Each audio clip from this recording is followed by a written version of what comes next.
नमस्कार साथियों, मैं आपका अपना पवन सिहाग एक बार फिर आपका तक्षशिला परिवार के अंदर स्वागत करता हूं। सबसे पहले दोस्तों मैं माफी चाहूंगा, बीच में 2-3 दिन आपको क्लास नहीं दे पाया, पर अब से रेगुलर हमारे प्लेटफॉर्म पे आपको रूटीन में जीके की क्लासेस मिलती रहेगी और आशा और उम्मीद करूंगा जिस तरह का प्यार आप अब तक हमें देते रहे उसी तरह का प्यार आप बरकरार रखें और ज्यादा से ज्यादा लाइक, कमेंट और शेयर कहने की आवश्यकता नहीं। ओके, तो चलिए हम स्टार्ट करते हैं विज्ञान का वो टॉपिक जो हमने लास्ट टाइम बीच में छोड़ा था, यानी कि हम रक्त के बारे में जिक्र कर रहे थे। हृदय का हमें पढ़ना है, हमने धमनी और सिरा को पढ़ा। ओके, हमारा एक टॉपिक 3 लेक्चर के अंदर फिनिश होगा और यहां से एक क्वेश्चन आने की जो संभावना बनी हुई, उम्मीद करूंगा ये 1 नंबर आपका पक्का हो जाएगा, क्योंकि 1 नंबर आपके सिलेक्शन के जो गेट है उसको घटाने में अहम भूमिका निभाएगा। तो चलिए शुरू करते हैं विज्ञान की उसी टॉपिक। तो थोड़ा सा बता दूं, लास्ट टाइम हमने जो आर्टरी है और वेन्स है उसके ऊपर जिक्र कर रहे थे। आज का हमारा रहेगा पूरा का पूरा टॉपिक ब्लड पे, कि ब्लड क्या है। हालांकि हमने देख लिया था ये इंसान के शरीर में कितना पाया जाता है, ठीक है ना। चलिए सीक्वेंस में इसको पढ़ते हैं। सबसे पहले बात करता हूं ब्लड। अगर खून की बात की जाए, रक्त की बात की जाए, तो मैंने बताया था आपको 5 से 6 लीटर के बीच में खून मनुष्य के शरीर में पाया जाता है। आज का जो हमारा कंटेंट रहने वाला है वो रहने वाला इसमें पाए जाने वाला प्लाज्मा, आरबीसी यानी लाल रक्त कणिका, डब्ल्यूबीसी श्वेत रक्त कणिका और लास्ट में जिसको कि हम रक्त बिंबाणु बोलते हैं। क्या? रक्त बिंबाणु या ब्लड प्लेटलेट्स। इन 4 चीजों के बारे में आज हम मुख्य रूप से डिस्कशन करेंगे। तो चलिए शुरू करते हैं एक एक करके कि क्या चीजें हैं, इनका क्या काम रहता है और किस तरह के फंक्शन को हमारे शरीर में परफॉर्म करते हैं।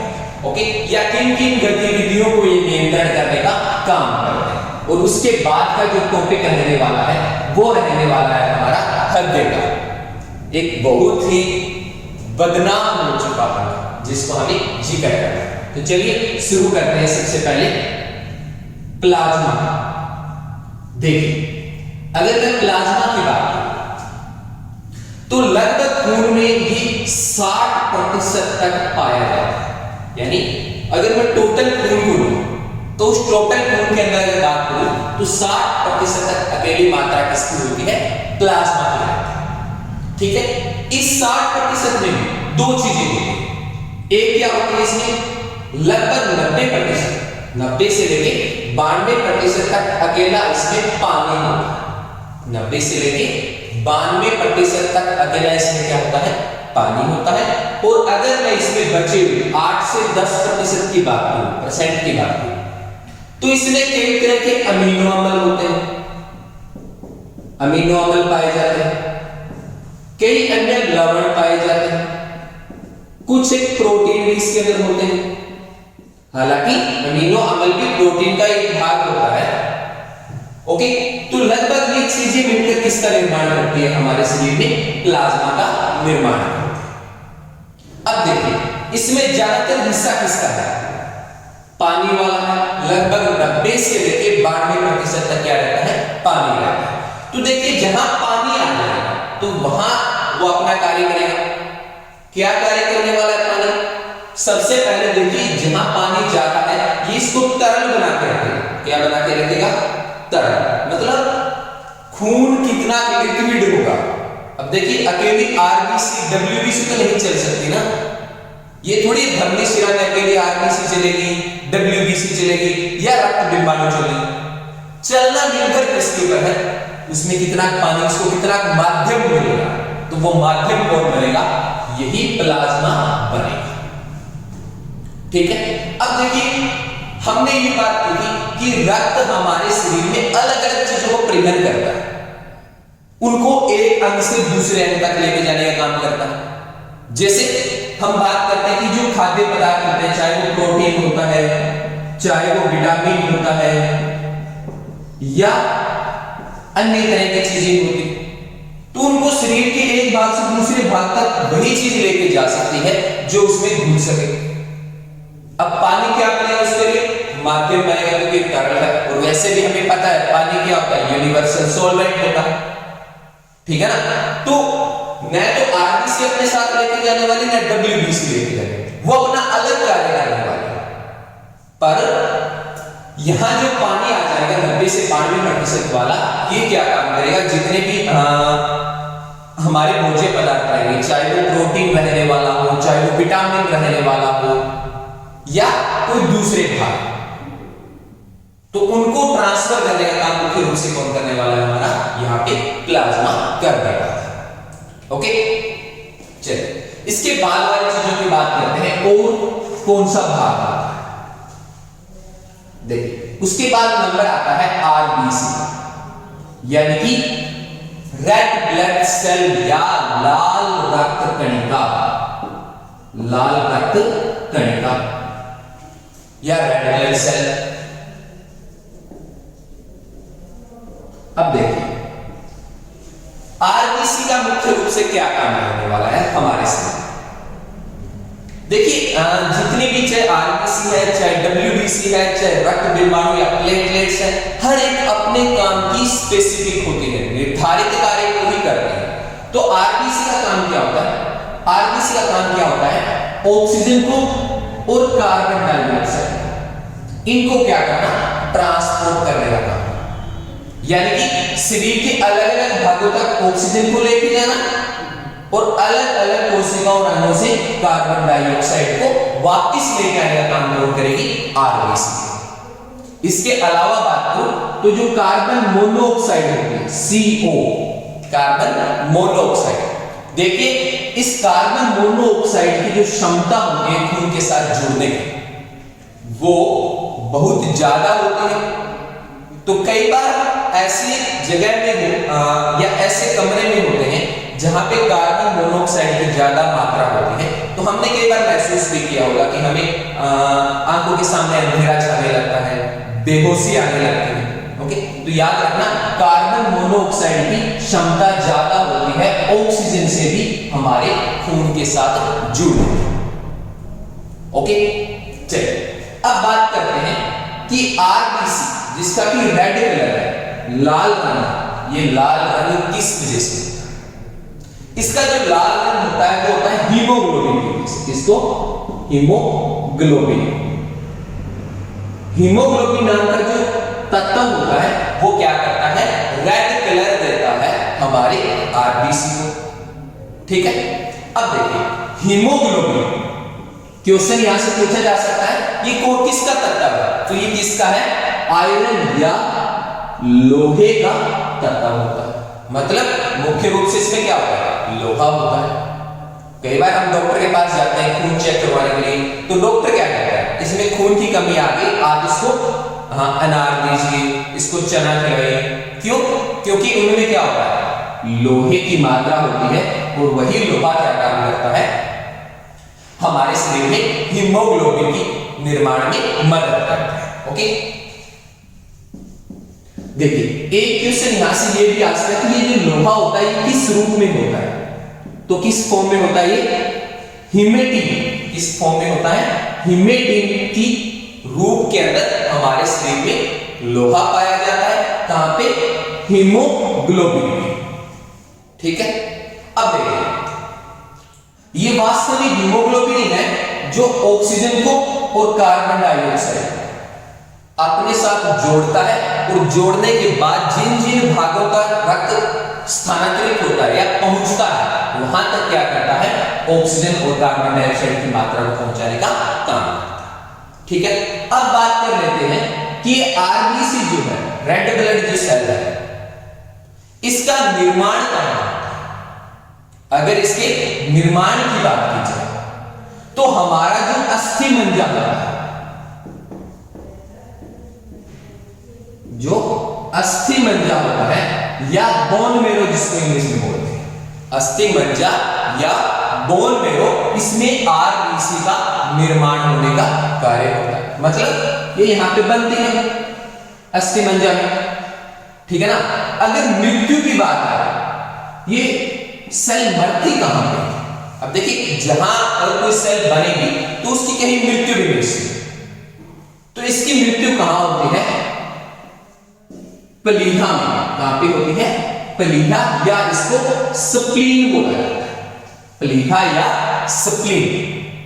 इसके अलावा लीवर या यकृत, जो हमारा लीवर होता है या यकृत होता है, इसमें भी क्या होते हैं?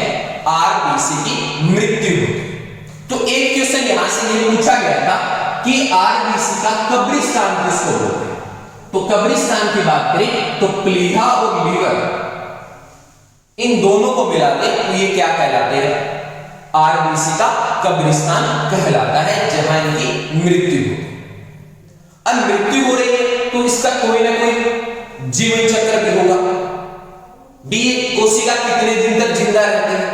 देखिए हर कोशिका एक समय है, एक निर्धारित समय के बाद कोशिका को मरना पड़ता है, ठीक है ना। तो इसके जीवन चक्र की बात करें तो इसका जीवन कितना होता है? 20 से लेकर 120 दिन। कितना? 20 से लेकर 120 दिन तक हमारी आरबीसी जिंदा रहती है। ओके, यहां तक से साथी को आशा करूंगा कोई दिक्कत नहीं होगी, ठीक है ना।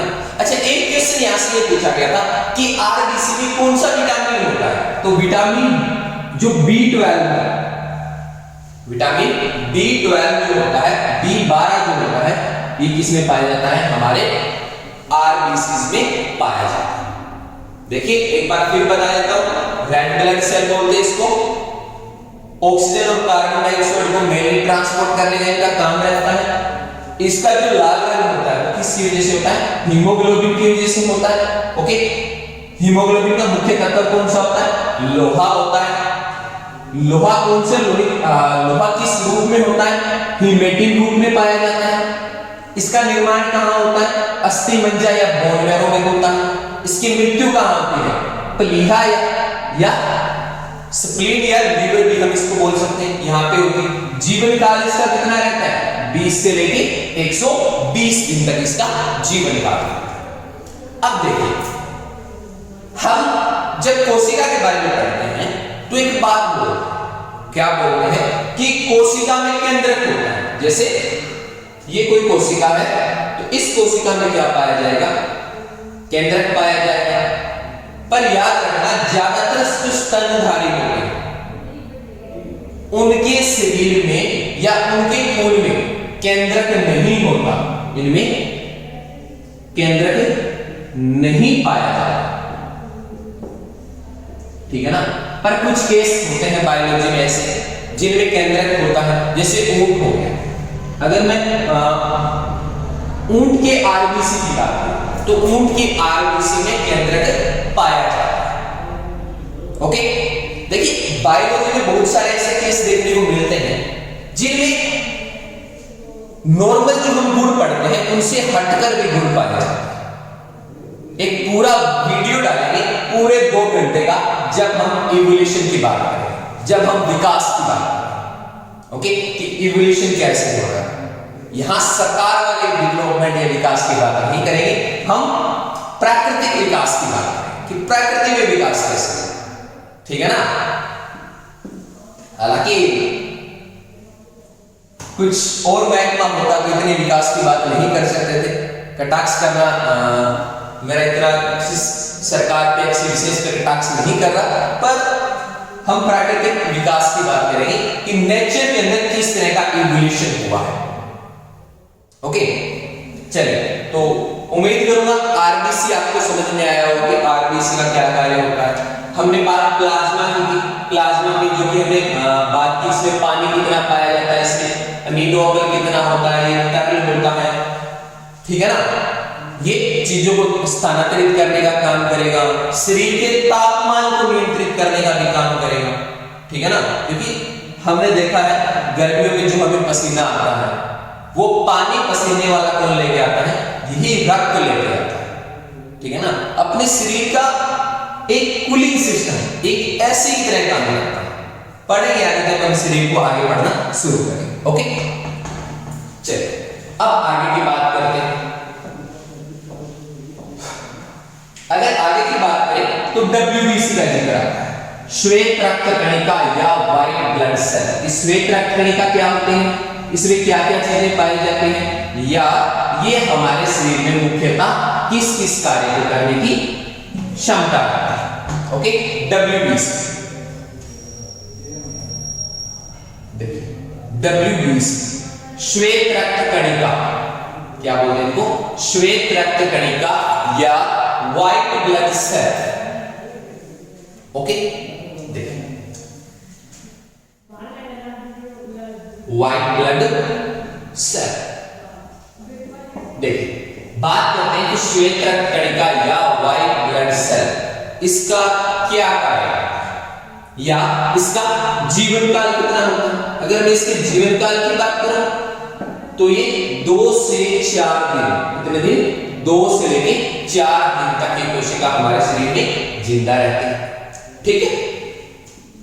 अगर इनके निर्माण की बात की जाए तो इनका निर्माण भी वही सेम अस्थि मज्जा में होता है। ओके, कभी कभी देखा गया है ये लीवर में भी होता है, ठीक है। अच्छा, इसकी अगर मृत्यु की बात की जाए तो इसकी मृत्यु कहां होती है? वही स्प्लीन या प्लीहा या लीवर। ओके, चलिए इसके अलावा मैं WBC की बात करूं कि किस चीज के बने होते हैं या इसमें कौन कौन सी चीजें प्रेजेंट होती है, तो देखिए एक सेकंड समय। ओके, देखो न्यूट्रोफिलस, इसकी न्यूट्रोफिलस की क्या बनी होती है? हमारी WBC बनी होती है। देखिए क्वेश्चन आया हुआ है कि WBC किस चीज की बनी होती है? तो जो हमारे न्यूट्रोफिलस होते हैं, इन्हीं न्यूट्रोफिलस की जो क्या बनी होती है? हमारी WBC बनी होती है। अच्छा, एक चीज देखिए, साइंस के अंदर हर चीज का एक वैज्ञानिक नाम भी होता है। जैसे मनुष्य होता है, मनुष्य के अगर वैज्ञानिक नाम की बात करूं तो होमो सैपियंस बोला जाता है। मनुष्य का साइंटिफिक नाम क्या रहता है? Homo sapiens. या जैसे आम की बात करूं मेंजिफेरा इंडिका बोलते हैं। तो उसी तरह से जो WBC थी, RBC थी, इनका भी तो वैज्ञानिक नाम रखा हुआ है। कुछ साइंटिफिक लैंग्वेज में इसको भी कुछ बोलते हैं। तो याद रखना, RBC जो हम पहले पढ़ रहे थे इसको इरेथ्रोसाइट बोला जाता है, और WBC की बात करें तो इसको ल्यूकोसाइट्स का नाम देते हैं। ओके, चलिए अब बात कर लेते हैं इसका कार्य क्या होता है। देखिए कार्य क्या होता है? ये हमारे शरीर की रोग प्रतिरोधक क्षमता, कौन सी? रोग प्रतिरोधक क्षमता, यानी कि हमारे शरीर को रोगों से लड़ने में जो मदद करती है, उस क्षमता को कौन पैदा करता है? हमारे शरीर की WBC पैदा करने का काम है। मतलब हर दिन हर समय पता नहीं कितने बैक्टीरिया, कितने वायरस हमारे शरीर में एंटर करते हैं, ठीक है ना। और एंटर करने के बाद क्या ऐसा होता है कि हम हर सेकंड बीमार रहें? ऐसा तो नहीं होता। क्यों बीमार नहीं रहते? क्योंकि हमारे शरीर का खुद का एक रोग प्रतिरोधक तंत्र होता है, और यही रोग प्रतिरोधक तंत्र क्या काम करता है? जो भी बाहर से आने वाले जीवाणु होते हैं, विषाणु होते हैं, उनको मार देते हैं और हमारे शरीर को सुरक्षा प्रदान करने का काम करते हैं, ठीक है। चलिए ये मुख्य रूप से इसका कार्य रहेगा हमारी WBC। अब रहता है लास्ट जो जिक्र आता है, वो आता है ब्लड प्लेटलेट या रक्त बिंबाणु। कौन से? रक्त बिंबाणु या ब्लड प्लेटलेट्स। देखिए इसके बारे में बड़ा कुछ सुना होता है हमने, खास करके जब डेंगू मलेरिया इनका जब सीजन आता है तब हम क्या सुनते हैं? डॉक्टर बोलते हैं इसमें प्लेट्स घट गई, इसमें प्लेटों की कमी आ गई। तो वो प्लेटिंग क्या होती है, ठीक है ना। और इनका मुख्य कार्य क्या रहता है शरीर में। देख, एक अहम अंग के रूप में या खून का एक मुख्य भाग होता है, वो होता है रक्त विभाग। क्योंकि अगर ये नहीं है ना तो शरीर में क्या है, थक्का नहीं बनता। तो थक्का बनाने का कार्य किसका होता है, रक्त बिंबाणु का होता है। लगभग 3 से 5 दिन, कितने, 3 से 5 दिन तक ये हमारे शरीर में जिंदा रहते हैं। और इनमें केंद्रक नहीं पाया जाता, इनमें भी केंद्रक नहीं पाया जाता। देखिए इनमें केंद्रक नहीं होता, ठीक है ना। 3 से 5 दिन तक ये हमारे शरीर में जिंदा रहती है और मुख्य रूप से प्लेटलेट्स क्या काम करते हैं, हमारे शरीर में थक्का बनाने का काम करते हैं। यानी कि जैसे हमें कोई चोट लग गई तो उस दौरान खून रुकना भी तो चाहिए, तो उस खून को रुकने में भी ये मदद करता है, ठीक है ना। इसके अलावा जो हमारे शरीर की मृत कोशिकाएं हैं, चाहे वो आरबीसी है, चाहे वो डब्ल्यूबीसी है, चाहे वो रक्त बिंबाणु है, ये मिलकर अगर हमें कोई चोट लगती है, कहीं पर कोई चोट लगे तो उस चोट के दौरान निकलने वाले खून को रोकने का काम कौन करेगी, ये मिलकर करेगी। तो मुख्य रूप से कार्य किसका रहेगा, रक्त बिंबाणु का रहेगा। ओके, तो इस तरह से देखें तो ये 4 अलग अलग भाग होते हैं खून के, डब्ल्यूबीसी, आरबीसी, प्लाज्मा और प्लेटलेट्स। ये चारों मिलकर हमारे संयुक्त खून का निर्माण करते हैं, जिनका हर एक का कार्य अलग अलग है। कोई शरीर में थक्का बनाने का काम करता है, कोई रोग प्रतिरोधक क्षमता का काम करता है, तो कोई हमारे शरीर में ऑक्सीजन और कार्बन डाइऑक्साइड की सप्लाई में मदद करता है, तो कोई भाग बच गया वो हमारे शरीर के जो भी प्रोटीन है, विटामिन है, कार्बोहाइड्रेट्स है, फैट है, फैटी एसिड है, या जो दूसरे भाग उनको शरीर के अलग अलग भागों तक पहुंचाने का काम करते हैं। और जो अवशिष्ट पदार्थ बन रहे हैं, चाहे वो यूरिया बन रही है, चाहे वो कोई टॉक्सिन कंपोनेंट बन रहा है, उनको शरीर के अलग अलग भागों से इकट्ठा करके किडनी तक पहुंचाने का काम कौन करता है, यही रक्त करता है। ओके, तो आशा उम्मीद करूंगा साथियों कि यहां तक आपको समझ में आ गया होगा। अब बात करते हैं कि कौन सा रक्त समूह है किसको खून दे सकता है, किससे खून ले सकता है, ठीक है ना, और इसकी खोज करने वाला कौन है, ठीक है ना, और कब उसको नोबेल प्राइज दिया गया। देखिए, अगर ब्लड ग्रुप की बात की जाए,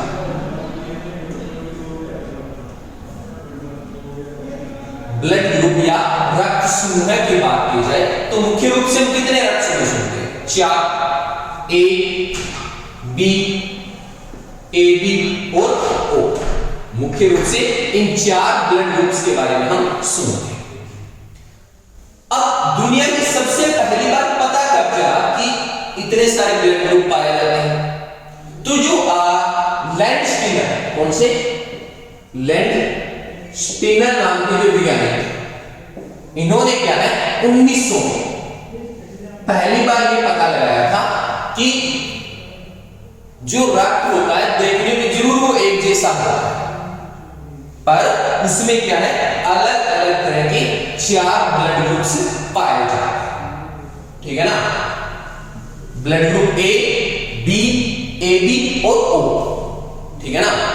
बाकी और कोई भी भिन्नता नहीं होती, हालांकि RH के आधार पर अभी जिक्र करूंगा मैं, पॉजिटिव नेगेटिव जरूर बोलते हैं तो, पर और बाकी उनमें कोई असमानताएं नहीं होती, सबका खून समान होता है, समान कार्य करता है, ठीक है ना।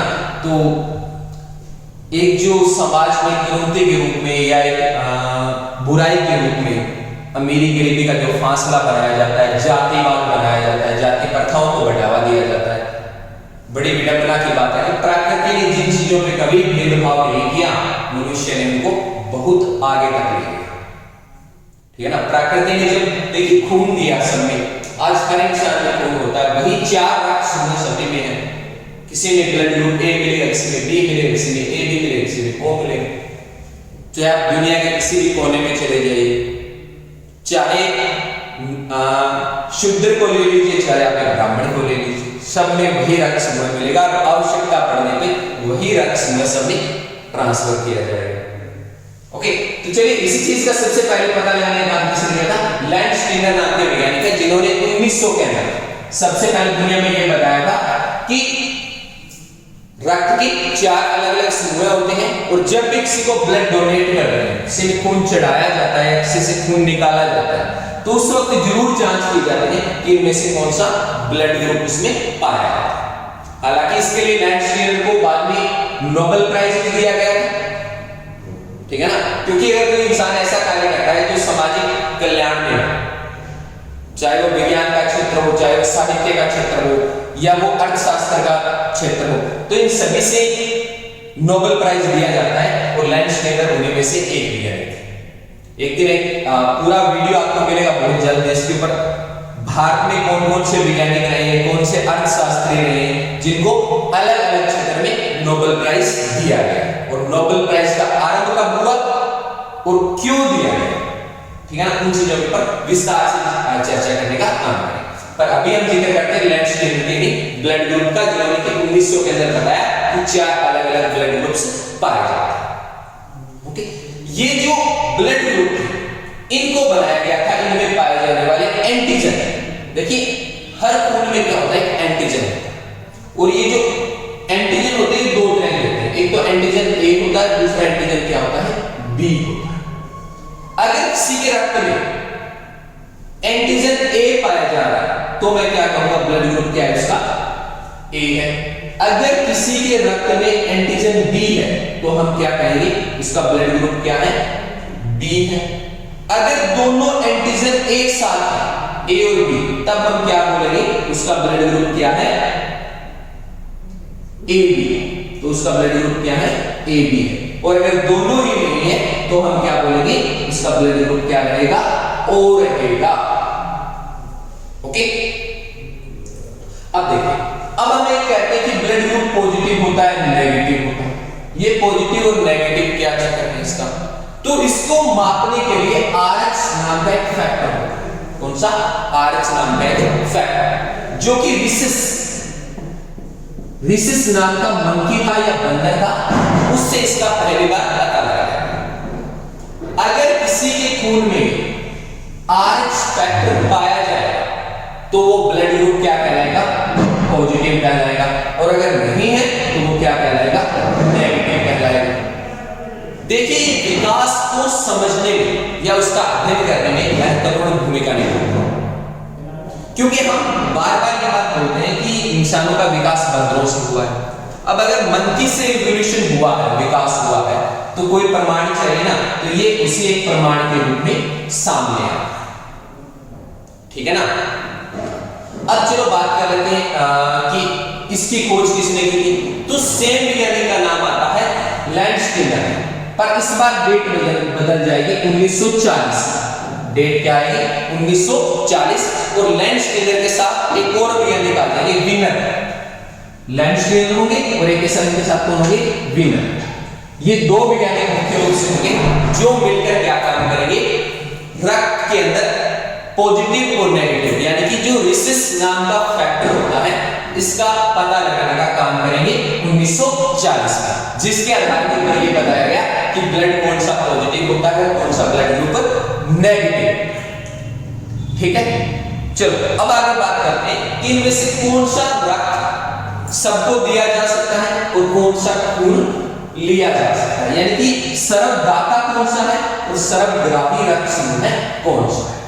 देखिए सर्वदाता का मतलब सबको खून दे सके, खास करके जब हम RH की बात करते हैं, ठीक है ना। देखिए A B A B O, यही 4 का जिक्र कर रहे थे कि यही 4 रक्त समूह होते हैं।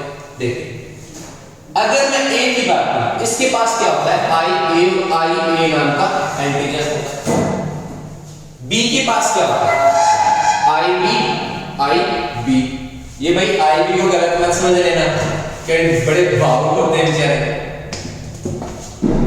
AB में क्या होता है, IA और IB, और O में क्या होता है, I और I। अब देखिए हम क्या बात बोलते हैं कि O ब्लड ग्रुप सर्वदाता है, मतलब ये अपना खून सबको डोनेट कर सकता है, अब सबको खून डोनेट करेगा तो कारण क्या है? कारण क्या है कि इसके पास किसी तरह की कोई ए या बी वाली एंटीजन है। अगर ओ ब्लड ग्रुप किसी को दिया गया तो ये किसी प्रकार की कोई एंटीजन नहीं बनाएगा। अगर एंटीजन नहीं बना तो ओ वाला खून किसको क्या ए बी को दिया जा सकता है, बी को भी दे सकते हैं, किसको दे सकते हैं, ए को भी डोनेट कर सकते हैं। मतलब इसका खून हम किसी को भी आंख बंद करके दे सकते हैं। एबी के बारे में क्या बात बोलते हैं कि ये सर्वग्राही है, मतलब ये सबसे खून ले सकते हैं। सबसे खून किनसे लेगा? अब देखिए, अगर ओ वाला इसको ब्लड डोनेट करता है तो ओ के पास क्या होता है? आई इसके पास भी होता है, तो इसके खिलाफ कोई एंटीबॉडी नहीं बनाएगा। एंटीबॉडी नहीं बनाएगा तो शरीर उस खून को एक्सेप्ट कर लेगा। अगर एबी को बी वाला ब्लड ग्रुप दिया गया, इसके पास क्या है? आईबी इसके पास भी। देखिए, जब शरीर में कोई समान कोशिका आती है तब हमारा शरीर उसका कोई विरोध नहीं करता, वो उसके प्रति रोग प्रतिरोधक क्षमता या एंटीबॉडी नहीं बनता। अब जब एबी को बी ब्लड ग्रुप दिया गया, इसमें आई बी था और इसने आई बी को आसानी से क्या कर लिया? एक्सेप्ट कर लिया। जब ए वाले ए ब्लड डोनेट किया गया जिसमें आई ए था तो इसके पास तो आई ए बी, तो आई ए के खिलाफ भी कोई एंटीबॉडी नहीं बनाएगा, इसको भी आसानी से क्या कर लेगा? एक्सेप्ट कर लेगा। इसलिए हम क्या बात बोलते हैं कि ओ जो होता है ये यूनिवर्सल डोनर होता है जो सबको खून दे सकता है, या एबी वो रक्त समूह होता है जो सर्वग्राही होता है, जो सबसे खून लेने की क्षमता रखता है। पर दो चीजें जरूर ध्यान रखी जाती है, RH पॉजिटिव का और RH नेगेटिव का। इन दो बातों का हमेशा ध्यान रखना। ठीक है साथियों? ओके, इसके अलावा क्या है, उन दो बीमारियों का जिक्र कर लेते हैं अंत में जाते जाते कि ऐसी कौन सी दो बीमारी है जो रक्त से संबंधी है और अनुवांशिकी भी है, मतलब पीढ़ी दर पीढ़ी आगे जाने का काम करते हैं। तो पीढ़ी दर पीढ़ी आगे बढ़ने की अगर मैं बात करूं तो दो ऐसी बीमारियां मुख्य रूप से देखने को मिलती हैं, क्योंकि एनसीईआरटी के अंदर मुख्य रूप से दो बीमारियों का जिक्र किया गया। कौन कौन सी? एक हीमोफीलिया और दूसरी सिकल सेल एनीमिया। देखिए, एक हीमोफीलिया रहेगी और एक सिकल सेल एनीमिया रहेगी। ये वो दो बीमारियां हैं जो पीढ़ी दर पीढ़ी आगे जाने का काम करती है। ठीक है ना? इनके ऊपर विस्तार से चर्चा तब करेंगे जब हम डिजीज से संबंधित अपने एक नए कंटेंट को आपके सामने लेके आए। पर अभी आपको एग्जाम के अकॉर्डिंग इतना याद रखना है कि दो बीमारियां ऐसी होगी, एक हीमोफीलिया होगी और दूसरी सिकल सेल एनीमिया होगी जो रक्त से संबंधित है और पीढ़ी दर पीढ़ी आगे बढ़ने का काम है। तो आशा उम्मीद करूंगा साथियों कि हमारा ये वीडियो आपको बहुत अच्छा लगा होगा, और बगैर कहे लाइक कमेंट और शेयर जरूर करेंगे, क्योंकि ज्ञान जितना बांटोगे उतना ही ज्यादा बढ़ेगा। तो अगर किसी साथी को किसी भी टॉपिक में कोई दिक्कत हो, समझ में नहीं आ रहा हो, तो आप हमारे ऑफलाइन क्लासेस के अंदर आ सकते हैं और एक महत्वपूर्ण जानकारी साथ मिल रही है। 21 मार्च को 21 मार्च को एक टेस्ट सीरीज रहेगी तक्षशिला अध्ययन के अंदर। ये ऑफलाइन रहेगी। इसके अंदर जीके, मैथ और रीजनिंग से संबंधित क्वेश्चन रहेंगे। जो साथी इसको टॉप करेगा उसको 11,000 रुपए का इनाम दिया जाएगा, फर्स्ट प्राइज रखा गया है। तो इस टेस्ट को ज्वाइन करने के लिए आपको कम से कम 10 दिन पहले इसका रजिस्ट्रेशन करवाना होगा। तो आज तक्षशिला अध्ययन केंद्र में आइए और इसका रजिस्ट्रेशन करवाइए। ओके, तो इसी के साथ आपसे अलविदा चाहूंगा। जय हिंद, जय भारत।